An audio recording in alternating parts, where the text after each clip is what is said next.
ভাই আছে কি করবো জানি আমি আমি উত্তরে সুর ধরে উত্তরে কথা বলবে আজকে আমাদের জাকির ভাইয়ের মন ভালো নেই। আচ্ছা আমার মন ভালো না ভাই হ্যালো এভরিওয়ান, আসসালামু আলাইকুম। আশা করি সবাই ভালো আছেন অ্যান্ড আমি ভালো আছি আপনাদের দোয়ায়। আজকে ব্লগটা হচ্ছে দক্ষিণমুড়ের মিনি ফুটবল টুর্নামেন্ট। আর সেই বিষয়ে আমরা মাঠে এসে দেখি, খেলাটা দেখতে এসে দেখি খেলাটা একটু দেরি হচ্ছে। তো সেই বিষয়ে আমরা কিছু মানুষ থেকে জানতে চেয়েছি কেন দেরি হচ্ছে বা এই বিষয়ে জানতে চেয়েছি। তো অবশেষে দেখি মাঠের মধ্যে উপস্থিত হয়ে গেছেন আমাদের কমিটিবৃন্দ। তো কমিটি থেকে আমরা কিছু কথা শুনবো কেন দেরি হচ্ছে এই বিষয়ে শোনার জন্য ওনার কাছ থেকে। আজকে কেন এত দেরি হলো ভাই, এই বিষয়ে একটু কথাবার্তা বলে। দেরি হওয়ার বিষয়টা তো আসলে হাতে কাজ ছিল, এই জন্য আসতে পারিনি। ঘুমাইছিলাম না, আমার সাথে ছিলাম। মানে আজকে যে বাসে পাওয়া যাচ্ছে নাকি খেলাটা দেরি হচ্ছে? এর আগে একটা খেলা গেছে, যার দরুন এই খেলাটাতে একটু সমস্যা তৈরি হয়েছে আর কি। আচ্ছা আচ্ছা, ঠিক আছে। ইনশাআল্লাহ এখন কন্টিনিউ হয়ে যাবে, আর সমস্যা থাকবে না। আচ্ছা আচ্ছা, ঠিক আছে। সবাই খুশি হচ্ছিল কারণ কমিটি আমাদের মধ্যে এসে পড়েছে, তো খেলা শুরু হয়ে যাবে। তো খেলা শুরু হওয়ার জন্য সবাই বুঝতে নিতেছিল। তো অবশেষে খেলা শুরু হয়ে যায়। চারদিকে শুধু মানুষ আর মানুষ, একদিকে মানুষ জালমুড়ি চিপস এগুলো নিয়ে ব্যস্ত ছিল। খেলা একদিকে খেলা দেখছে আর জালমুড়ি খাচ্ছে। আরেকটা বিষয় হচ্ছে এখানে ছোট দল বড় দল থেকে খুব ভালোই খেলতেছিল, কারণ তারা অনেক ভালো খেলে। কারণ ছোট দল পাস করে খেলে একজন আরেকজনকে দিয়ে খেলতেছিল, আর বড় দল কারণ হারা অনেকটা বয়স হয়ে গেছে, তারা বেশি ধরতে পারতেছিল না। তো অবশেষে বড় দল একটা ছেলেকে ফাউল করে ফেলে, আমার ছোট ভাই। তো এখানে ফাউল করার পর সে অবশেষে সবাই তাকে সুস্থ করার জন্য। আর আমাদের মাঠে দুই পাশে দুইটা পুকুর ছিল, আর এখানে একটা ছোট ভাই ছিল, সে হেল্প করতেছিল বল এনে দিয়ে। আর খেলাটা অনেক সুন্দর হচ্ছিল, কারণ দুই পাশে অনেক আক্রমণ হচ্ছিল, কোনো দলই গোল দিতে পারতেছিল না। ছোট দলও আক্রমণ করতেছে, বড় দল আক্রমণ, কিন্তু বড় দল থেকে ছোট দল ভালো খেলতেছিল।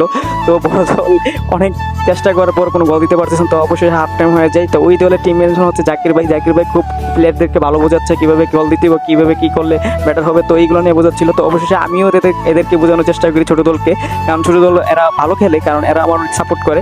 তো অবশেষে আমিও তাদেরকে বুঝাই, তারা উৎসাহ দিয়ে যে গোল হবে ইনশাল্লাহ, তারা চেষ্টা করি। তারপরে অবশেষে একটা মাঠের মধ্যে অনেক আক্রমণ শুরু হয়ে যায়, যে ছোট দল অবশেষে একটা গোল দিয়েই ফেলে, আর সবাই উল্লাসে আনন্দে উল্লাসে লাফালাফি শুরু করে দেয়। তো অবশেষে এই গোল দেখে আমরাও সবাই অনেক খুশি হয়ে গেছিলাম, কারণ একটা গোল হওয়াটা একটা দলের জন্য খুবই খুশির গোল। তো অবশ্যই দেখি মাঠের মধ্যে এক গোল হতে হতে বড় দল আরেক গোল দিয়ে ফেলে, আর ছোট দলকে বড় দল গোল দিয়ে ওই দলের বাড়ি ভেঙে ফেলে বড় দল। আর বার ভাঙার পরে আমরা ছোট বড় সবাই একসাথে গিয়ে রেফারি একসাথে গিয়ে বার ঠিক করার চেষ্টা করি। আর ছোট দল গোল খাওয়ার পরে বড় দলকে আক্রমণ করার খুব চেষ্টায় চলে যায়, কারণ গোলেরই সমতা ছিল এক এক গোলে। তো বড় দল অনেকটা ক্লান্ত হয়ে গেছিল, কারণ এরা অনেকটা ধরতে পারতেছিল না। তো অবশেষে বড় দল থেকে ছোট দল আরেক গোল দিয়ে সমতা দ্বিগুণ করে ফেলে, আর ছোট দল অনেক খুশিতে অনেকটা আত্মহারা হয়ে যায়, কারণ তারা ভেবেছিল যে ম্যাচে জিতেই যাবে, কারণ আর বেশিক্ষণ সময় ছিল না বড় দলের কাছে। আর বড় দল অনেকটা ক্লান্ত হয়ে গেছিল, কারণ বড় দল দেখতেছে যে খেলা আর পারবে না। তো ছোট দল আরও আক্রমণদায়ক হয়ে ওঠে মাঠের মধ্যে, তারা অনেক ভালো খেলতেছিল। ছোট দলের সাথে বড় দল আর পারতেই পারতেছিল না মাঠের মধ্যে। আর অনেকটা ক্লান্ত হওয়ার পর অবশেষে ছোট দল আরেকটি গোল দিয়ে বিজয় নিশ্চিত করে ফেলে, আর তার আনন্দে উল্লাসে মাঠে নেমে যায় সবাই একসাথে। আর ওইখান দিয়ে সময় শেষ হয়ে যায়। আর ছোট দলের টিম ম্যানেজমেন্ট জাকির ভাই অনেকটা খুশি হচ্ছে, কারণ তার টিম সেমিফাইনালে উঠে গেছে। তো অবশেষে আমরাও সবাই খুশি, কারণ ছোট দল জিতে গেছে। তো ছোট দলের ভাই বলতেছে ভাই আজকে একটা পার্টি হবে, এই নিয়ে আমরা অনেকটা মজা করতেছিলাম। আর ছোট দল অনেক খুশি, সেই সাথে আমরাও অনেক খুশি ছিলাম, কারণ ছোট দল জিতে গেছে।